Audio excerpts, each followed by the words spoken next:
ये फोटो है ना पक्का मॉम ने बनवाई होगी। उन्हें हमेशा चाहिए था कि मैं शाही स्टाइल में ड्रेसअप होके ऐसी पोर्ट्रेट बनाऊं। वैसे इसमें बेटर लग रहा हूं क्या? शायद हाँ, कोई भी आदमी अपनी सरजमीन से जुड़कर बेहतर ही लगता है। अगर तुम्हें मैं इसमें बेटर लगता तो मैं रोज ऐसे ही तैयार होना शुरू कर दूंगा। मेरे लिए करने की कोई जरूरत नहीं है। मुझे कोई परवाह नहीं है। हाँ, जिसके पास पहलवान हो उसे 1.5 हड्डी की परवाह क्यों होगी?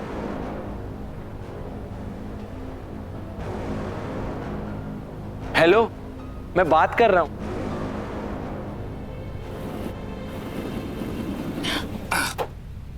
आप बातें करते रहिए। देखिए मैंने बाहर जाने का रास्ता ढूंढ लिया। ये ज्यादा छोटा नहीं है? आप जैसे 1.5 हड्डी के लिए तो कुछ भी छोड़।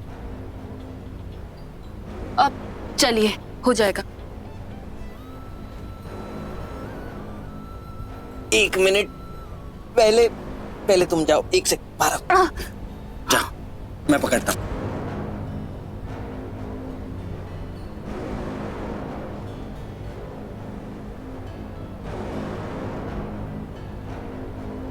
इच्छाधारी? ओह, तो ये है इच्छाधारी। अच्छा दिखाओ, इसका इच्छाधारी रूप दिखाओ। वो मर जाएगी लेकिन अपना असली रूप नहीं दिखाएगी। मैंने कहा था ना गाइस, ये सिर्फ बकवास कर रहे हैं। सत्य को बकवास कहकर उसका मजाक ना उड़ाओ साहब, पाप होगा। तुम उसका असली रूप देखना चाहते हो ना, तो मैं दिखाता हूं, लेकिन याद रहे इस दौरान इसकी मौत हो गई तो दोष मेरा ना होगा। नहीं, ये मरनी नहीं चाहिए। मैं देखना चाहता हूं कि असल में है कौन जिसने मेरे बेटे की मंगनी की रात को डर की रात में बदल दिया है। तूने मेरी अवहेलना करने की जुर्रत की है ना, तो भुगत सजा। तुझे अपना इंसानी रूप दिखाना होगा। दिखा अपना इंसानी रूप, दिखा, नहीं तो तेरा अंत होगा। तुझे साग में चलना होगा। तुझे साग में चलना होगा।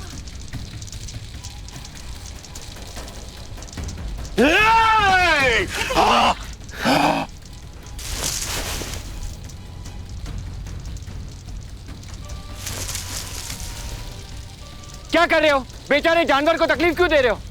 आम सांप नहीं है वो। जानते हो कौन थी वो थी एक छाधारी नागिन। चुप! तुम जैसे लोग होते हैं जो ऐसी बेतुकी कहानियां बनाते हैं और लोगों को वहम के नाम पे लूटते हैं। आगे से दिखना मत, वरना पुलिस को बता दूंगा। जानवरों को ऐसे टॉर्चर करना कानूनी जुर्म है। ऋतिक, तुम पागल हो गए हो? ये क्या किया तुमने? वो नागिन, वो मैंने देखा और तुमने। बस करो यामिनी। ऋतिक, तुम अंदर चलो मेरे साथ। माँ तो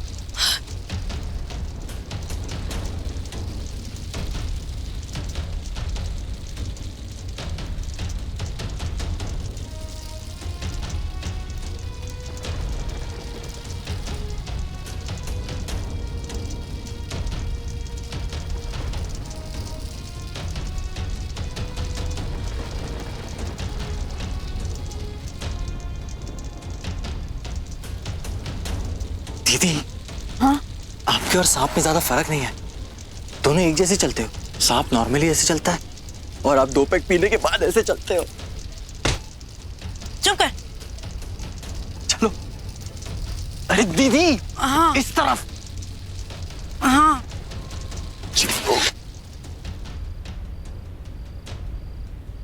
ये क्या किया तुमने ऋतिक? क्या किया तुमने? हाँ?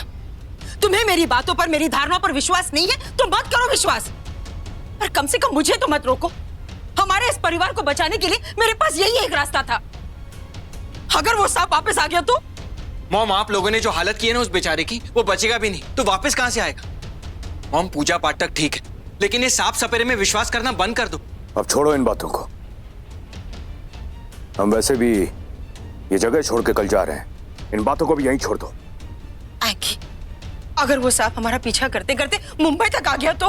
मॉम, अब तो आप हद कर रहे हो। एक सांप हमारा पीछा करते करते मुंबई तक कैसे आ सकता है? ऐसा नहीं होता। होता है। इस दुनिया में ऐसा बहुत कुछ होता है जो तुम्हें नहीं पता। क्या होता है? खैर, छोड़ो इन बातों को। अच्छा एक बात बताओ, जब ये सब कुछ हो रहा था तुम कहाँ थे? हम तुम्हें हर तरफ ढूंढ रहे थे पर तुम हमें कहीं दिखाई नहीं दिए।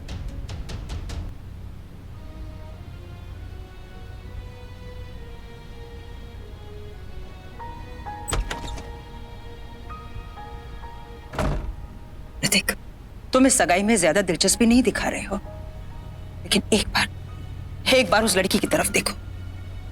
ये सगाई, ये रिश्ता उसके लिए सब कुछ है बेटा। प्लीज उसे कोई चोट मत पहुंचाना, ये हमारे संस्कार नहीं है।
इतिहास फिर खुद को दोहराएगा।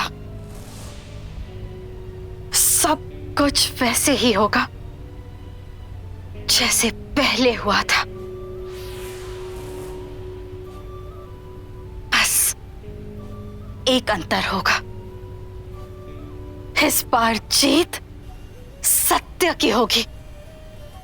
यहां रहो या फिर कहीं दूर चले जाओ, तब तक तुम्हारा पीछा करूंगी जब तक तुम्हारे प्राण तुमसे दूर नहीं करते थे।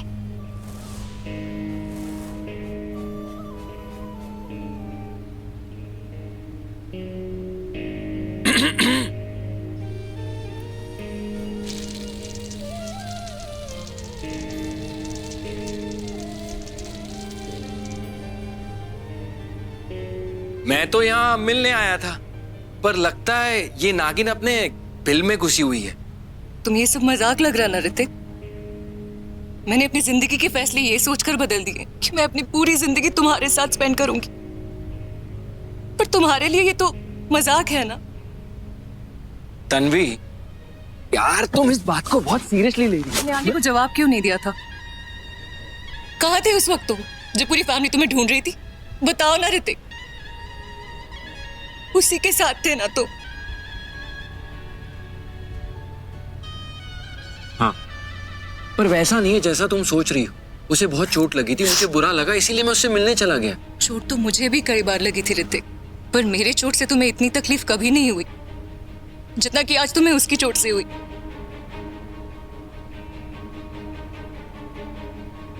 ग्यारह साल की थी तब से तुमसे प्यार करती हूँ और तब से वेट कर रही हूँ कि कब इन आंखों में मुझे दोस्ती से भी कुछ ज्यादा दिखे। पर तुमने कभी भी मुझे उन नजरों से नहीं देखा जैसा कि तुम आज उसे देख रहे थे। मैं जानती हूँ कि तुम मुझसे प्यार नहीं करते, लेकिन तुमने कहा था कि तुम किसी और से भी नहीं प्यार करोगे, और इसलिए मैंने शादी के लिए हाँ भी कही थी। और अब तुम अपने बात से मुकर रहे हो ऋतिक। प्लीज तुम प्रॉमिस करो कि आज के बाद उसे दोबारा नहीं मिलोगे। तुम कभी उससे नहीं बात करोगे ऋतिक।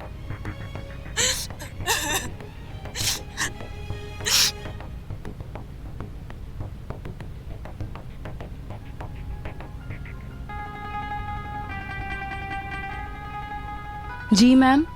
कौन हो तुम? कहां से आई हो? मुझे कुछ नहीं पता।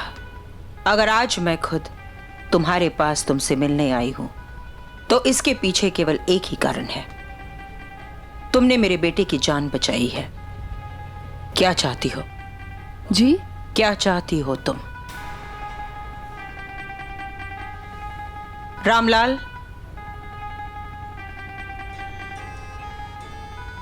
जान बचाने के बदले मेरा बेटा खास तुम्हारे पीछे गया, आधी रात को तुम्हें वापस बुलाने के लिए, तुम्हारी नौकरी लौटाने के लिए। ये पैसे लो और कोई ऐसी जगह चली जाओ जहां से तुम कभी वापस न लौटो। नहीं मैम, मुझे पैसों की जरूरत तो है, लेकिन ऐसे नहीं। मैं यहाँ से अभी इसी वक्त चली जाऊंगी। आप चिंता मत कीजिए, अब कभी वापस नहीं आऊंगी।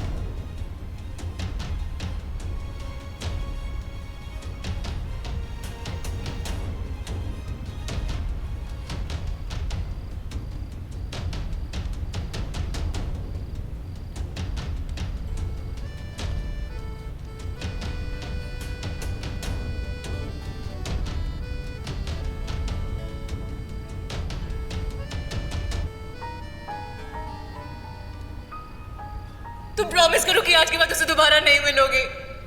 तू कभी उससे नहीं बात करोगे ऋतिक।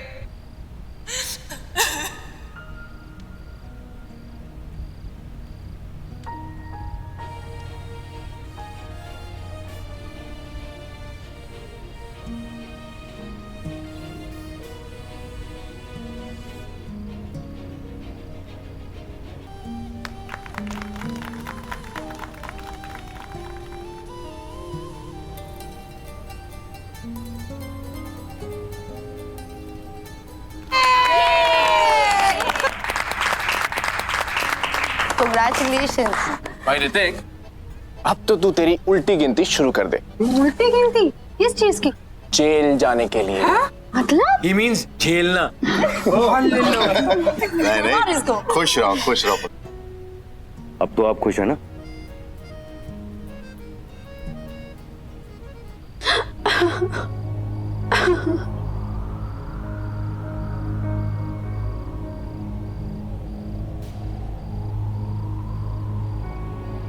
क्या हुआ? इतनी रात में अकेले? अगर कोई बदमाश मिल गया तो? एक बदमाश का सामना करके आ रही हूँ। अच्छा, कहाँ है वो बदमाश? मेरे सामने खड़ा है। क्या?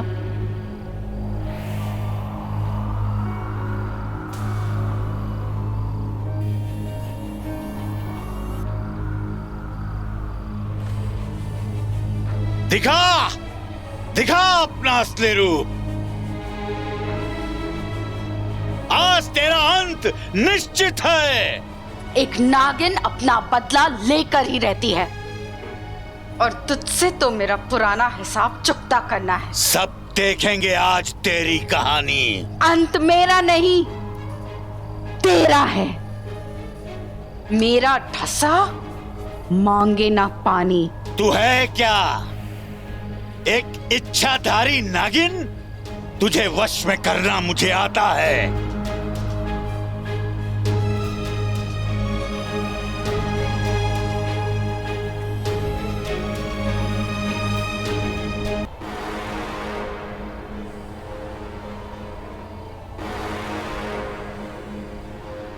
ये क्या कर रहे हैं आप? क्यों पकड़ रखा है इस लड़की को? छोड़िए इसे। नहीं, ये लड़की नहीं है, ये इच्छाधारी नागिन है। मैं इन सब में नहीं मानती। ये नागिन नहीं है, ये एक लड़की है। मेरी बीन उठा के दो, दिखाता हूँ तुमको कि ये इच्छाधारी नागिन है। ये क्या किया तुमने? मेरी बीन क्यों फेंक दी? देखिए, इस लड़की को अभी के अभी छोड़िए, वरना मैं पुलिस को बुलाऊंगी। मैं नहीं छोड़ूंगा इसे। छोड़िए इसे।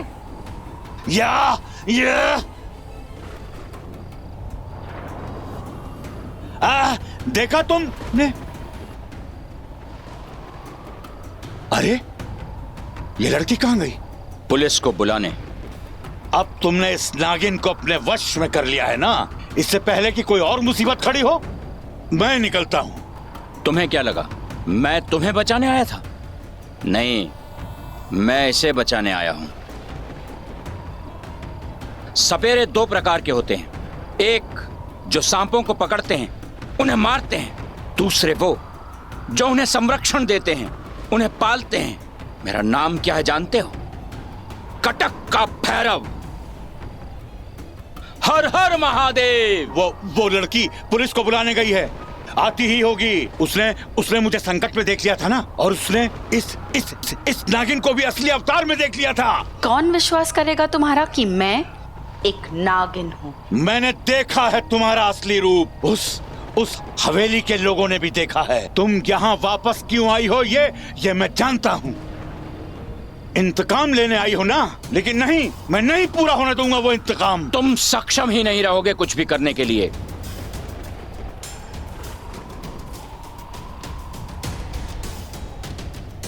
एक और नागिन? जिस नागिन का बदला है वो ये नहीं, ये है। जिस नागिन ने तपस्या की है हवेली में वापस आने के लिए, वो ये नहीं, ये है। जिस नागिन की आंखों में इंतकाम की भावना है, वो ये नहीं, ये है।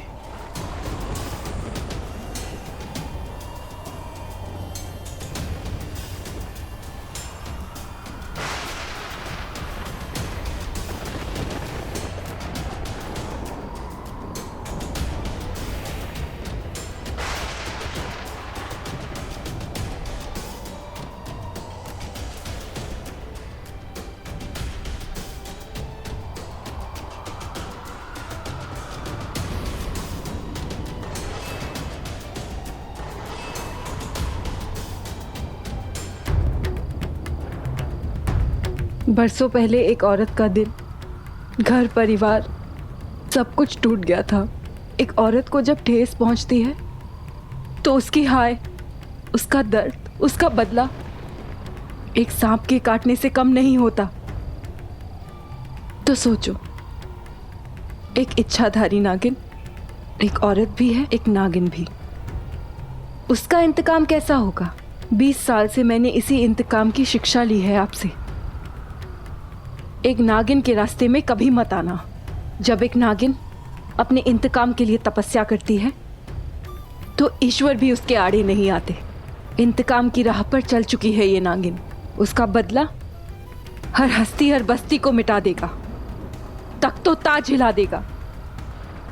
डरो उसके कहर से, कोई नहीं बच पाएगा इस प्रलय से। किसी में हिम्मत नहीं कि उसके सामने आ सके। तो तुम क्या चीज हो? मेरी भावना, मेरा बदला गलत नहीं है, इंसाफ है। पूरी कायनात, पूरा ब्रह्मांड मेरे साथ है। उन लोगों ने एक हंसते खेलते परिवार का अपमान किया, उसका सर्वनाश किया। अब वही उनके साथ भी होगा। इंतकाम की घड़ी अब आ चुकी है।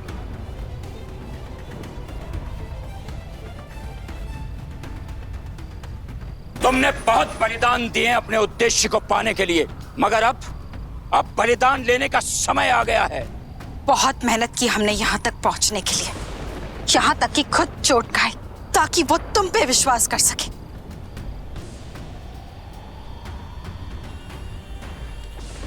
आसान नहीं था उसकी नजर के सामने आना।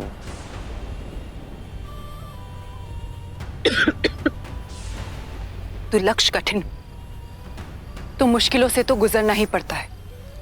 सोचकर तो यही आई थी।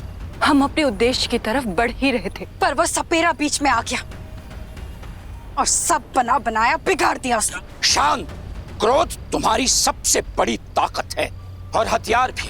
इसे यूं व्यर्थ मत करो। किंतु अब क्या करेंगे गुरुवर?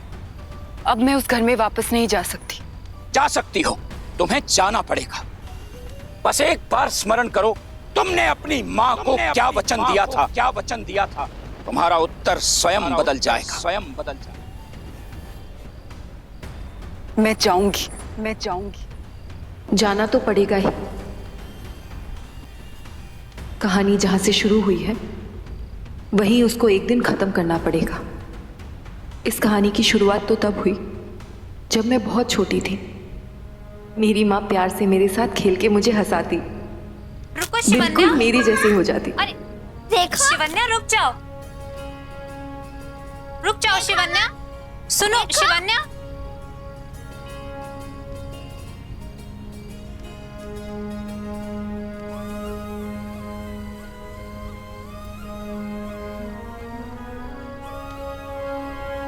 देखो बेटा, तुम ईश्वर की खास भेंट हो। एक सांप 100 साल तक तपस्या करता है, तब जाके उसको इच्छाधारी होने का वरदान मिलता है। पर 2 इच्छाधारी सांपों के एक होने से जो संतान होती है, वो ईश्वर से सभी वरदान लेकर आती है। जन्म से ही इच्छाधारी होती है। पर तुम याद रखना, तुम्हारी शक्तियां पूरी तब होंगी जब तुम 25 वर्ष की हो जाओगी, और फिर होगी शुरू तुम्हारी असली परीक्षा। मेरे माँ बाबा शिव जी के इस बड़े से मंदिर की देखभाल करते थे, और उस मंदिर के सामने एक बड़ी सी हवेली थी। उस हवेली में रहते थे कुछ ऐसे लोग जिनकी बुरी नीयत ने हमारी नियति बदल दी। जाओ, तुम लोग जाओ यहाँ से तुरंत। क्या हुआ गुरुदेव? वो मणि लेने आ रहे हैं। तुम जानती हो कि उसके बाद तुम जीवित नहीं बचोगी। हमारी नजरों में हर पल, हर घड़ी हमारे इष्ट, हमारे देव शिव जी बसते थे, मैं नहीं और जाऊंगी। उनकी नजर पड़ गई थी हमारी मंदिर के नागमणि पर। तुम दोनों के लिए बहुत बड़ा खतरा है। शिवन्या चलो, जाओ। आओ शिवन्या, भागो शिवन्या। सुनो शिवन्या, छुप जाओ, अपने हाथ कानों पे से मत हटाना, मन में सिर्फ शिव जी का नाम लेना।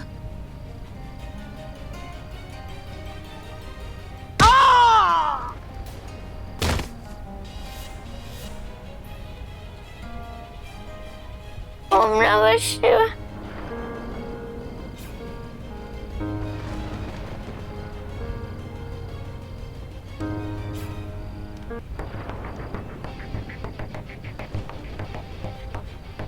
मणि कहाँ है? बोल, मणि कहाँ है? उन लोगों ने सपेरों को बुला लिया, माँ और बाबा को अपने वश में कर लिया।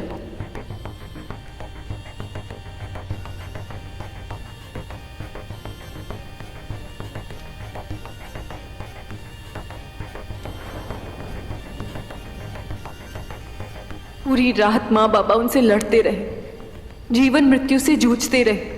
बोल, मणि कहाँ है? चल। ओम नमः शिवाय। बीन की धून गुंजती रही, मौत का तांडव होता रहा। इष्ट की नागमणि की रक्षा के लिए अपने जीवन को मौत के मुंह में डाल दिया उन्होंने। ओम नमः शिवाय। ओम नमः शिवाय। बोल, मणि कहाँ है? नागमणि कहाँ है? बजाओ, बोल।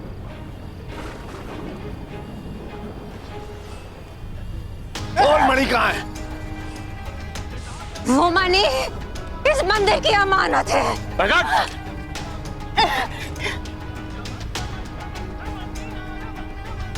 ओम नमः शिवाय।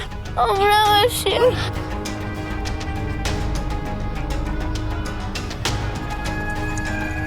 वो 5 थे और माँ बाबा अकेले। ना माँ बाबा उन्हें मार सके, ना खुद को बचा सके। उस रात शिव जी के मंदिर में शिव जी के सामने उनके सबसे बड़े भक्तों को उनकी ही मणि के लिए मार दिया गया। लगता है मणि मिल गई।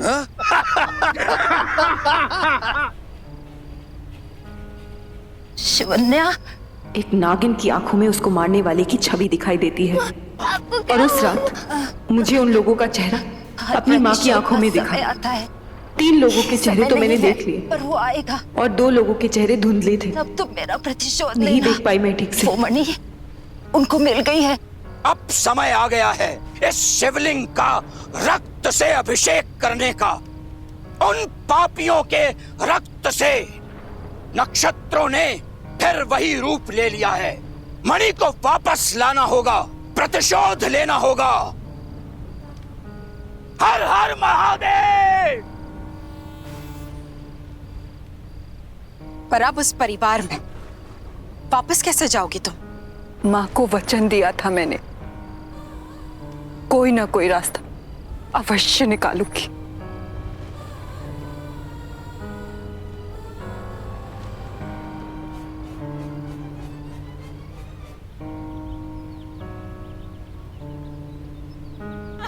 और वो पार्टी याद है? ऑसम एंगेजमेंट रिंग, हाँ? है ना? थैंक्स। हटो हटो हटो, जल्दी करो जल्दी, फटाफट गाड़ी में सामान रखो। Good morning everybody. Good morning dad. तुम्हारा सामान पैक हो गया? हाँ जी। चलो फटाफट नाश्ता कर लो, निकलते हैं। Everyone. Good morning. Good morning. अरे रामू काका, फलों का वेट लिया कि नहीं? हाँ भाई, 168 कैलोरी से ना कम होना चाहिए ना ज्यादा। हाँ क्योंकि अगर ये आउट हुआ तो आप यहां से आउट हो जाओगे। लो। ऋतिक भैया क्या ढूंढ रहे हो? कहीं फ्रीडम तो नहीं ढूंढ रहे? मत ढूंढो, नहीं मिलने वाली। अरे अब सगाई हो चुकी है ना, अब फ्रीडम आपको कहाँ मिलेगी? अच्छा तुझे बड़ा पता है, घड़ी ढूंढ रहा हूँ अपनी। चल तू भी ढूंढ मेरे साथ। ऋतिक, वैसे भी वो घड़ी बहुत ओल्ड फैशन हो गई थी, अच्छा हुआ टूट गई। इसी बहाने तुम नई वॉच तो खरीदोगे। तन्वी, इमोशन नए या पुराने नहीं होते। वो घड़ी मुझे मॉम ने गिफ्ट की थी मेरी ग्रेजुएशन कंप्लीट करने पर। आई एम सो सॉरी, मैं भी तुम्हारी हेल्प करती हूँ वॉच ढूंढने में। ऋतिक, तुझे याद है तूने लास्ट टू लास्ट टाइम कहाँ रखी थी? ऋतिक बाबू, ये घड़ी ढूंढ रहा है, कोई लड़की नहीं कि लास्ट टू लास्ट टाइम कहाँ देखी थी। अरे अर्जुन, वो लास्ट टाइम जब एंगेजमेंट चल रही थी ना, और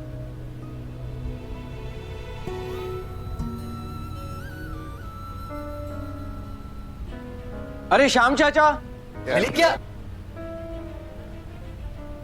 श्याम चाचा, क्या चाहिए छोटे मालिक? अरे वो देवड़ी की चाबी लेके मेरे साथ चलिए, शायद मेरी घड़ी वहां गिर गई है। चलिए। क्या हुआ? चलिए ना चाचा। हाँ, पर बड़े मालिक का काम था वो। आप टेंशन मत लीजिए और देवड़ी की चाबी मैं लेकर चला जाता हूँ। बड़े मालिक, हाँ बड़े मालिक, देवड़ी की चाबी छोटे मालिक ले गए हैं।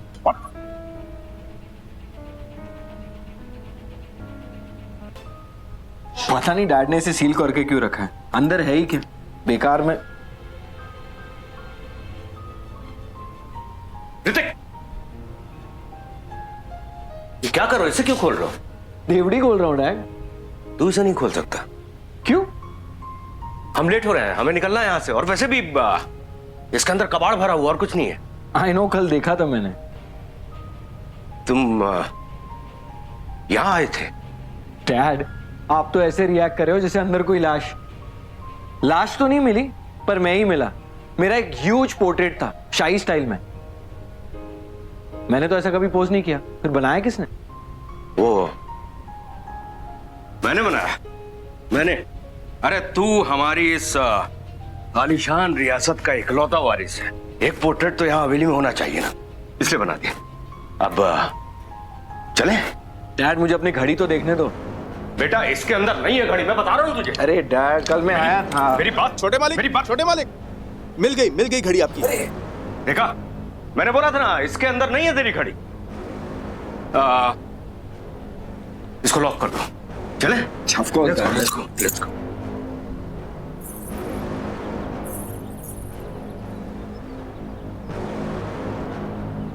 ओ हेलो, अब ऋतिक के साथ बैठने का हक सिर्फ मेरा है, तो आप कहीं और जाके बैठ जाओ।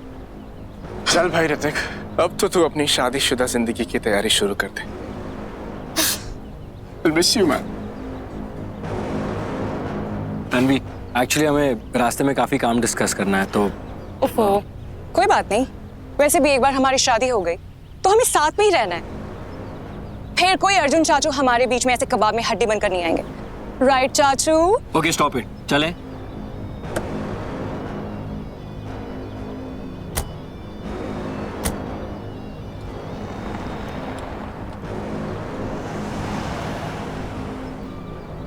जाओ, तुम्हारी नियति तुम्हें बुला रही है। हाँ अर्जुन, क्या बता रहे थे उस न्यूयॉर्क के डील के बारे में? सब कुछ सॉर्ट आउट हो गया? अर्जुन सर, मैं हवाओं से नहीं आपसे बात कर रहा हूँ। स्टॉप। हाँ, सुना मैंने। अरे उसी के बारे में तो लवन्या से बात कर रहा था। वो अगले 10 मिनट में रिपोर्ट्स मेरे हाथ में देने वाली है। अगले 10 मिनट में? ये कैसे?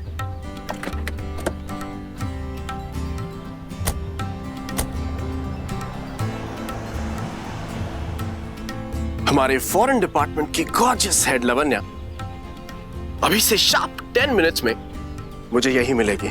सीरियसली? तुम जानबूझकर मुझे इस लंबे रास्ते से लेकर आए? बाकी घर वाले मुंबई तक पहुंच भी गए होंगे और हम अभी तक यही। चल बिस्मिल्लाह।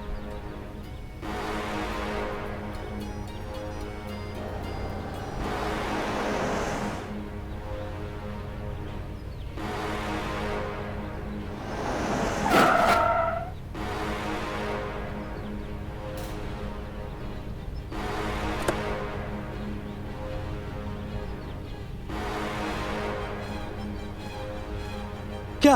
हट यहाँ से, हम दोनों के बीच से हट, चल निकल यहाँ से। तू इसे हाथ लगा के तो दिखा, तेरी बॉडी बिल्डिंग की धज्जियां उड़ा दूंगा। तू उड़ाएगा धज्जियां? होता कौन है तू इसके और मेरे बीच में आने वाला? ये एक पति और पत्नी के बीच की बात है, मंगेतर हूं मैं इसका। हमारी शादी होने वाली है, निकल यहां से, समझा? चल।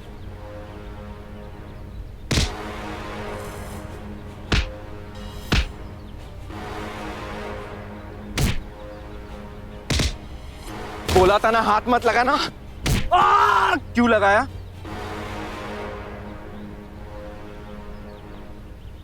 देख देख कैसे इतरा के चलती है बल खा के। हाँ?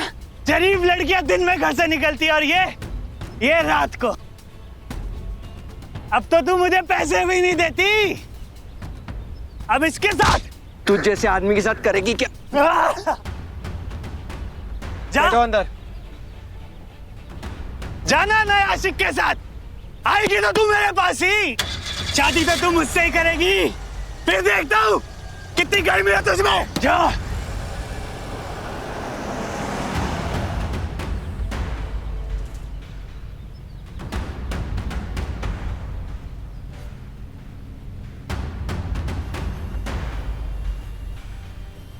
शिवान्या सही कह रही थी, उसने अपना रास्ता ढूंढ लिया है, प्रतिशोध अपनी राह पर चल पड़ा है। हवेली से वापस आते मैं आपसे मिलना चाहती थी। इतनी जल्दी यहाँ आने के लिए बहुत बहुत धन्यवाद पंडित जी। अपनी पुश्तैनी हवेली के बारे में जो अनुभव आपने बताए हैं बहुत भयानक है। जोग संजोग प्रबल है, नियति का इरादा अटल है। हम जानते हैं आप अपने पुत्र को लेकर बहुत चिंतित हैं। उसे बचाने का सिर्फ एक उपाय है, उसकी उम्र के 25 साल पूरे होने से पहले उसका विवाह करा दीजिए। वैसे भी उसके बाद आप उसको प्रदेश लेके जाने वाली हैं, स्थान परिवर्तन बेहतर होगा उसके लिए। पंडित जी अब सब ठीक तो है, शादी हो तो रही है शांतिपूर्वक। लेकिन पंडित जी अभी भी मुझे बहुत डर लग रहा है, कहीं वो नागिन यहाँ आ न जाए। उसका उपाय लाया हूं मैं अपने साथ, आपके हर डर का उपाय, और उस नागिन के हर उपाय के लिए एक डर। शिव जी का बेल पत्र और आपके इस घर का सुरक्षा कवच।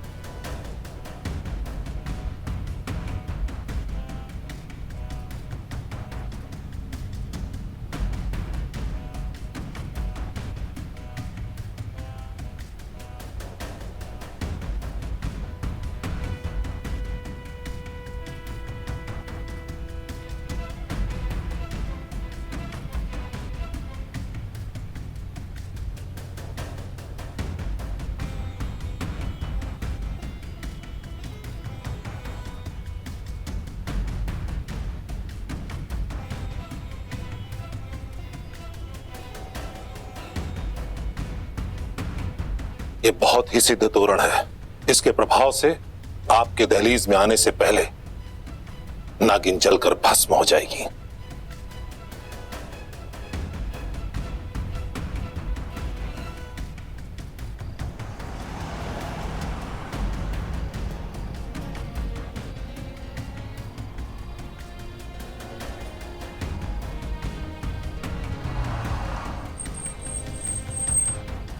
एक तरह से अच्छा ही हुआ अर्जुन मुझे लंबे रास्ते से लेकर आया, और मेरे गाड़ी में आइस बॉक्स भी है। ओह, बुरा लगा? अब क्या करोगी? अपने उस पहलवान पति को बोलोगी कि मेरी पिटाई शिटाई करने? सोचो क्या होगा, वो तो तुम्हारे साथ रोज यही करता है। आएगा तो किसे पीटेगा, तुम्हें या मुझे? झूठ क्यों बोला कि शादीशुदा हो? हेलो, कहीं तुमने ये तो नहीं सोचा कि मैं ठरकी टाइप लड़का हूं जो तुम्हारे पीछे पड़ा हुआ हूं? बोलो। क्या हुआ? लगा? अच्छा हुआ। मुझे दर्द हो रहा है। अच्छा है, होने दो। तुमने ये दर्द खुद पाला है। जो तुमने काम किया है ना, तुम उसी लायक हो। जो दूसरों की मारपीट बर्दाश्त करते हैं, उन्हें ऐसे ही दर्द बर्दाश्त करना पड़ता है। और फिर ये आइस पैक भी नहीं काम करता। हिम्मत मार खाने की नहीं, लड़ने की होनी चाहिए। क्यों रिश्ता बना के रखा है ऐसे आदमी के साथ? क्यों मार खाती हो उसका?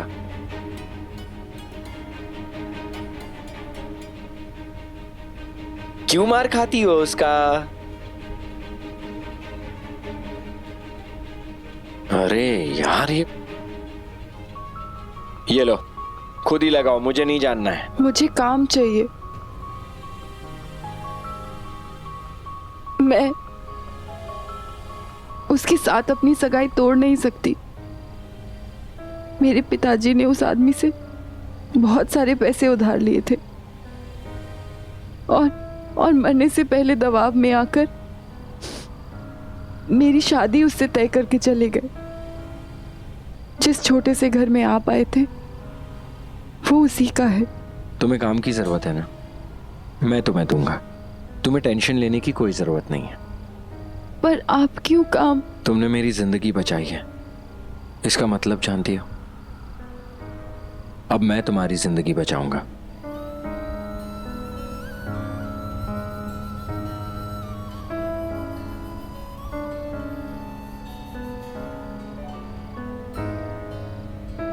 वहाँ गणपति जी की स्थापना होगी और मंडप के शामियाने पर फ्लावर्स की लाइटिंग्स लगी होंगी जिसकी रोशनी सितारों की तरह चमकेगी। यू विल फील लाइक पूरी कुदरत होने वाली दुल्हन को आशीर्वाद दे रही है। परफेक्ट। तन्वी, सिमी को इनवाइट करना है।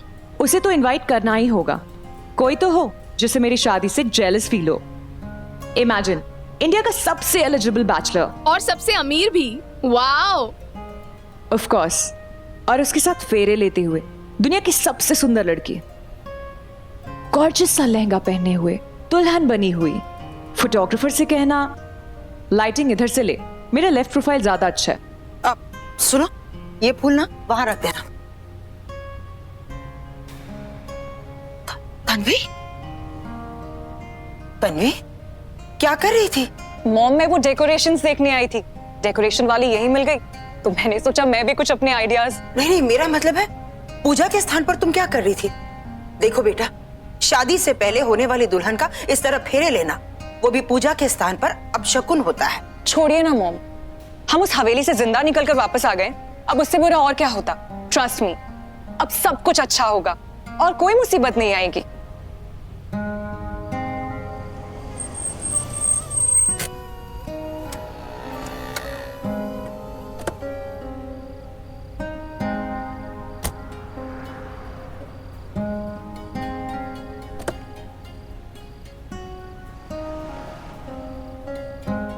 ये रहा हमारा छोटा सा प्यारा सा रहेजा हाउस।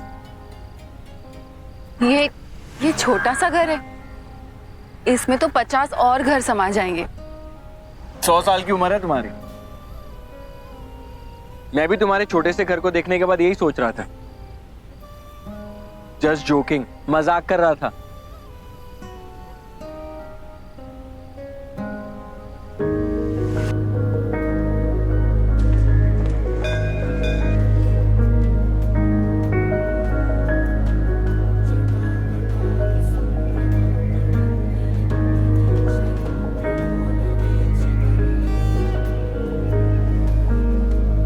इतना अच्छा मौसम था, पता नहीं अचानक तूफान कैसे आ गया। तूफान अचानक ही आता है। चलो।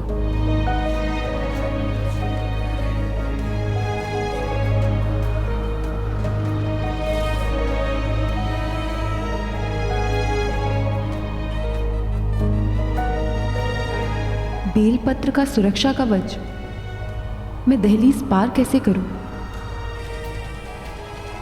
अरे रुक क्यों गई? आओ शिवन्या, चलो।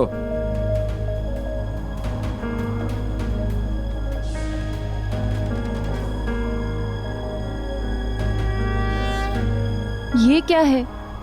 इतनी सूखी लड़ी दरवाजे पे किसने लगाई? इतने पुराने पत्ते पता नहीं किसने लगा दिए।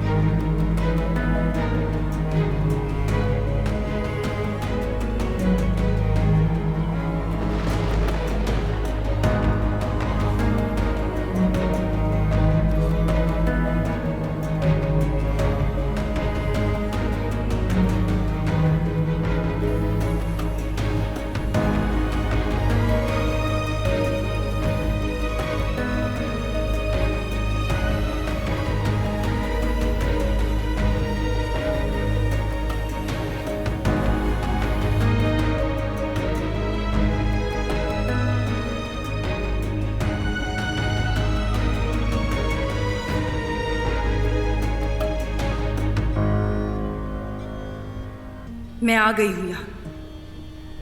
ये वही आलीशान घर है जो मेरे माँ बाबा की मौत की नींव पर खड़ा है, जिसके हर सुख में मेरा दुख छुपा है।